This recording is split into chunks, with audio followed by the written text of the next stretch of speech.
Assalamualaikum warahmatullahi wabarakatuh.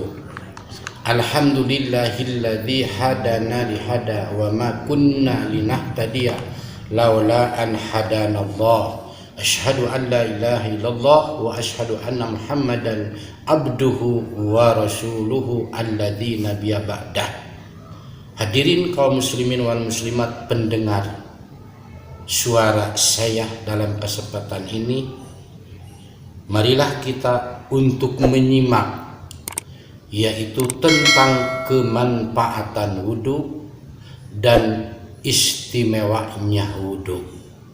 Karena wudhu dalam ibadah menjadi pondasi ibadah, sebagaimana yang disabdakan oleh Rasulullah sallallahu alaihi wasallam, la yusbigu abdul wudu'a illa ghufira lahu ma taqaddama min dambihi wa ma ta'akhir. Inilah keistimewaan wudu yang sempurna.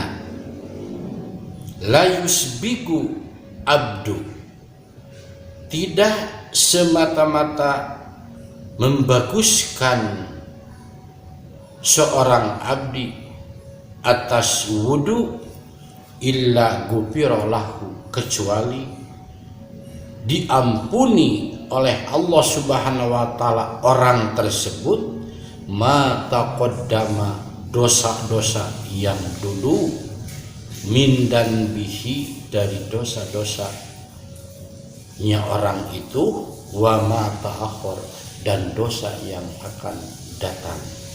Inilah istimewanya orang yang wudhu.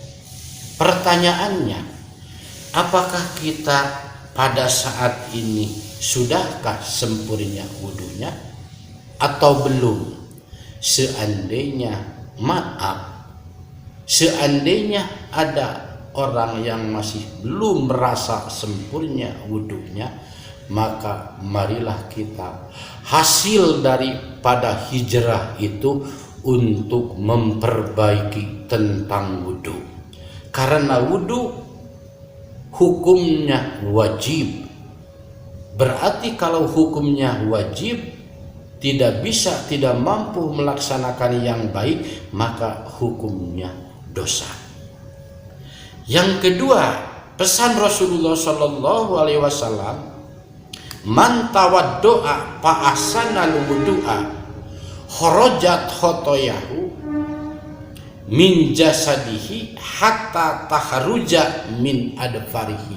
Ingat saudara-saudara sekalian, Rasul berpesan, man tawaddo'a, barang siapa yang wudhu, fa ahsanal wudu'a, terus orang itu membaguskan wudhunya, kharajat khotoyahu, maka keluar segala keburukan-keburukan dari orang itu, min jasadihi, dari seluruh jasadnya itu keluar. Oleh karena itu sangat istimewa orang yang mampu memperbaiki yaitu wudhu. Karena wudhu sangat istimewa manfaatnya, dan wudhu menjadi yaitu pondasi dalam ibadah kita kepada Allah Subhanahu wa taala. Bahkan pesan Rasul yang terakhir, hatta tahruja min adfarihi, di mana orang yaitu bagus melaksanakan wudunya, maka keluar segala keburukan-keburukannya dan segala noda dan dosanya keluar sampai dari ujung jari-jarinya itu orang, keluar dari kuku-kukunya itu orang, yaitu segala keburukan-keburukan. Itu istimewanya orang yang sempurna wudunya. Maka pada dasarnya dalam wudhu kita mempunyai kewajiban untuk memperbaiki wudhu. Karena pesan Allah Subhanahu wa taala dalam Al-Qur'anul Karim, Bismillahirrahmanirrahim, Ya ayyuhalladzina amanu idza kuntum ila sholati fagsilu wujuhakum wa aydiyakum ilal marafiqi wamsahu bi ru'usikum wa arjulakum ilal kahbain. Ingat pesan Allah Subhanahu wa taala dalam Al-Qur'anul Karim. Ya ayyuhalladzina amanu, wahai orang-orang yang beriman. Orang yang beriman lagi dipanggil oleh Allah Subhanahu wa taala. Karena sayangnya Allah Subhanahu wa taala kepada orang yang beriman, dikhawatirkan orang yang beriman itu belum sempurna wudunya, karena wudu menjadi suatu perbuatan yang istimewa dan wudu menjadi pondasi untuk ibadah kepada Allah Subhanahu wa taala. Maka dalam ayat ini Allah Subhanahu wa taala menyeru orang-orang yang beriman. Wahai orang-orang yang beriman, idza kuntum ila sholat, apabila kalian mau berdiri melaksanakan ibadah sholat, mau menegakkan sholat, fagsilu wujuhakum, pertama-tamanya maka cucilah mukamu, wa aydiyakum, dan cucilah tangan-tanganmu, ilal marafiqi, sampai sikut-sikutmu, wamsahu bi ru'usikum, dan yang kedua cucilah yaitu kepalamu atau rambutmu, wa arjulakum, dan cucilah dua kakimu, ilal ka'bain, sampai yaitu mata kaki. Itulah wudu yang sempurna, melaksanakan yang dianjurkan oleh Allah Subhanahu wa taala, yang dicontohkan oleh Rasulullah sallallahu alaihi wasallam berdasarkan hadis Rasulullah sallallahu alaihi wasallam. Oleh karena itu manfaatnya wudu banyak sekali, manfaatnya wudu itu. Bahkan pesan Rasulullah sallallahu alaihi wasallam, ma huwal mujibu lil wudu al hadasu umil qiyamu ila sholat. Apa sih wajibnya dalam wudu itu? Apabila orang yaitu mempunyai hadas, maka wajib orang itu untuk berdiri untuk melaksanakan yaitu sholat pertama-tama dengan wudu. Maka Rasul berpesan, la sholata liman la wudu'alah, tidak akan sempurna sholatnya seseorang apabila tidak sempurna wudunya. Oleh karena itu sholat kita berpaku kepada wudu. Marilah kita bersama-sama pada saat ini yaitu untuk menyimak masalah wudu. Insya Allah saya di sini akan menggali bagaimana orang yang sempurna wudunya.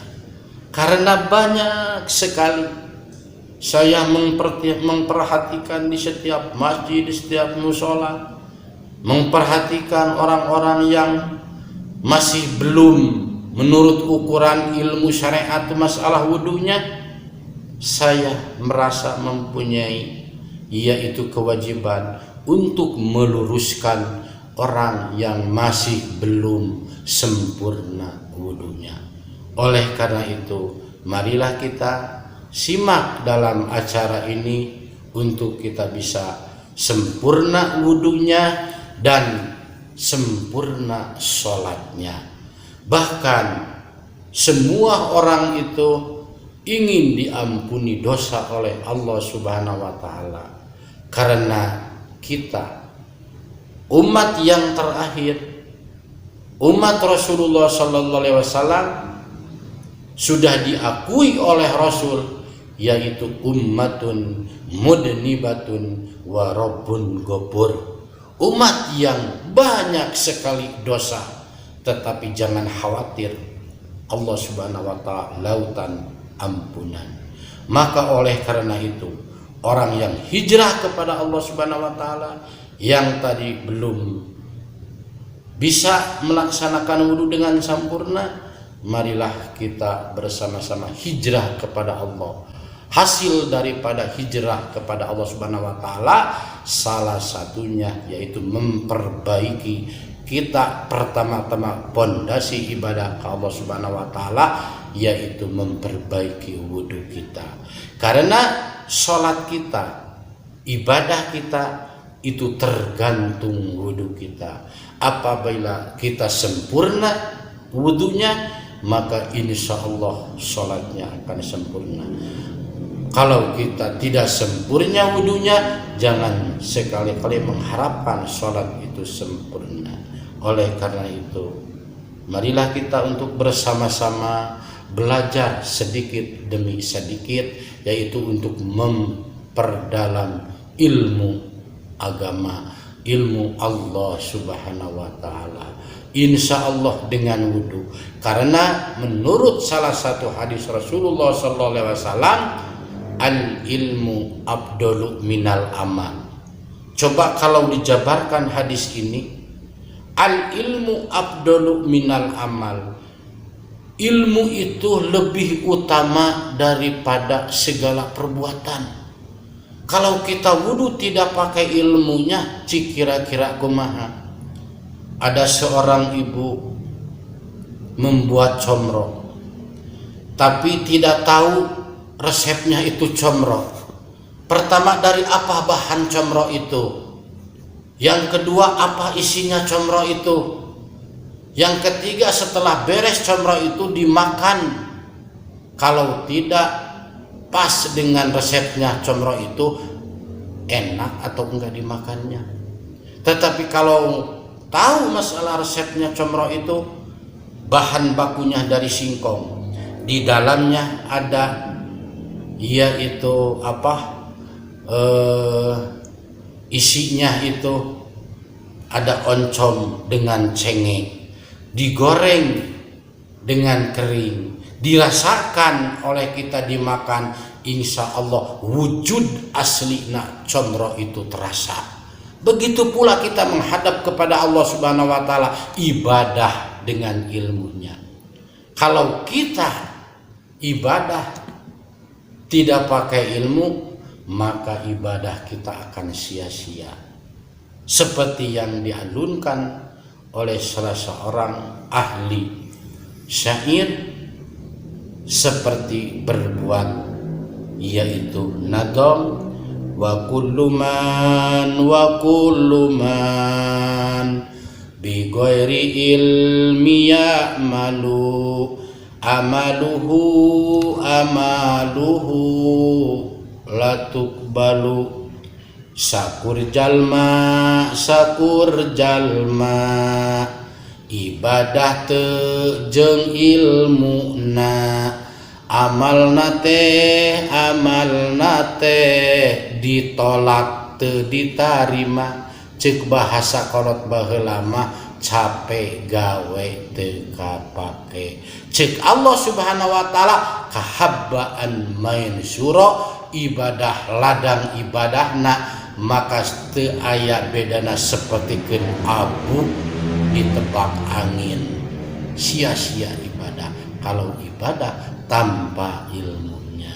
Itulah hadirin kaum muslimin wal muslimat yang menyimak dalam kesempatan ini, yaitu tentang keutamaan wudhu.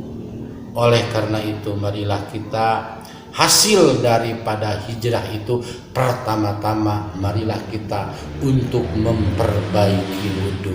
Insya Allah di lain kesempatan saya akan menggali tentang wudhu, bagaimana cara wudhu yang betul, bagaimana cara wudhu yang sempurna. Itulah pada kesempatan ini yang saya sampaikan. Mudah-mudahan ada manfaatnya.